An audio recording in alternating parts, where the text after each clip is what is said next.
आज मैं आपको 5 ऐसी ज़बरदस्त चीज़ें बताऊँगा, जिससे आप अपनी डायबिटीज़ और शुगर को कंट्रोल कर सकते हैं और उसको रेगुलेट कर सकते हैं और मेंटेन कर सकते हैं। उसमें पहले नंबर के ऊपर होता है कि सेब के सिरके का इस्तेमाल करें, जिसको एप्पल सिड्रा विनेगर बोलते हैं। आप इसको रोज़ाना की बुनियाद पर 2 या 3 टेबल स्पून इस्तेमाल कर सकते हैं। आप इसको पानी के अंदर मिक्स करके भी इस्तेमाल कर सकते हैं। उसके साथ-साथ आप घर में बनने वाले सैलेड के अंदर भी इस्तेमाल कर सकते हैं। ये आपके इंसुलिन रेजिस्टेंस को कम कराता है। इसका मकसद ये है कि ये जो इंसुलिन है आपके जिस्म में, वो अच्छे से एक्ट करेगी और आपकी शुगर को मेंटेन करवाएगी और रेगुलेट करवाएगी। ये आपके जिस्म के अंदर जो इन्फ्लेमेशन या सूजन होती है, आपने ये देखा होगा, जो डायबिटिक पेशेंट होते हैं, उनके चेहरे के ऊपर और उनके पाँव के ऊपर सूजन मौजूद होती है। ये उस सूजन को बेहतर करता है, उसको ठीक करता है और उसके साथ-साथ आपकी शुगर को बहुत हद तक रेगुलेट करता है। दूसरे नंबर के ऊपर होता है चिया सीड का इस्तेमाल करना। आप सबको पता होगा कि चिया सीड आपको वेट वो कम कराने में आपकी हेल्प करते हैं, आपका वेट लॉस करते हैं और आपके जो कोलेस्ट्रॉल होता है, जो बैड कोलेस्ट्रॉल है,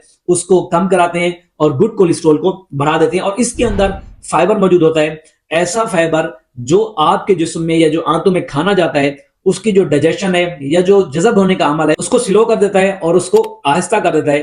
तो होता कुछ यूं है कि जो आपका खाना है वो आहिस्ता से जज़ब होगा, आहिस्ता से एब्ज़ॉर्ब होगा और जो आपका शुगर का लेवल है वो एकदम से बूस्ट नहीं करेगा और बढ़ेगा नहीं। तीसरे नंबर के ऊपर होता है फ्रूट्स यानी फल का इस्तेमाल करना और उनमें भी स्पेशली जो सिट्रस फ्रूट होते हैं उनका इस्तेमाल करें। बहुत सारे लोगों की यह मैथ होती है कि शुगर के मरीज फल या फ्रूट का इस्तेमाल नहीं कर सकते। ऐसा बिल्कुल भी नहीं है। इसके अंदर शुगर तो मौजूद होती है, लेकिन उसके साथ साथ इसमें हाई लेवल की फाइबर मौजूद होती है, विटामिन मौजूद होते हैं। आप ये समझ लें, कोई एक शख्स अगर एक माल्टा खा रहा है या बिस्किट खा रहा है, ये दोनों चीजें मीठी हैं, लेकिन ये दोनों चीजें एक जैसी नहीं हो सकती। क्योंकि बिस्किट के अंदर आपका मैदा मौजूद है, रिफाइंड शुगर मौजूद है, लेकिन जबकि माल्टा है उसके अंदर नेचुरल शुगर मौजूद है और उसके साथ साथ उसमें फाइबर मौजूद है, विटामिन मौजूद है। तो आप इनका जूस इस्तेमाल नहीं करें, क्योंकि जूस के अंदर ऐसे है कि आप इनकी जो शुगर है वो ले लेते हैं और इसका जो फाइबर है वो नहीं लेते। तो इसलिए आप फ्रूट इस्तेमाल कर सकते हैं। इनके जूस से जो है वो आपको अवॉइड करना है। और फोर्थ नंबर के ऊपर होता है वॉलनट्स या अखरोट का इस्तेमाल करें।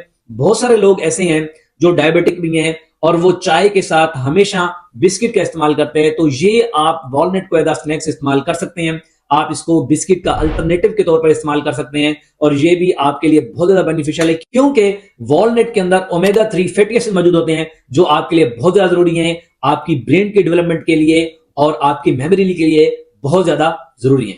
और पांचवें नंबर के ऊपर होता है अंडों का और टर्मरिक का इस्तेमाल करें। टर्मरिक यह हल्दी के अंदर एक कंपोनेंट होता है जिसको कर्क्यूरम बोलते हैं। ये आपके जो जिस्म के अंदर जो इंसुलिन रेजिस्टेंस है उसको कम कराता है और आपकी शुगर को मेंटेन करवाता है, रेगुलेट करवाता है।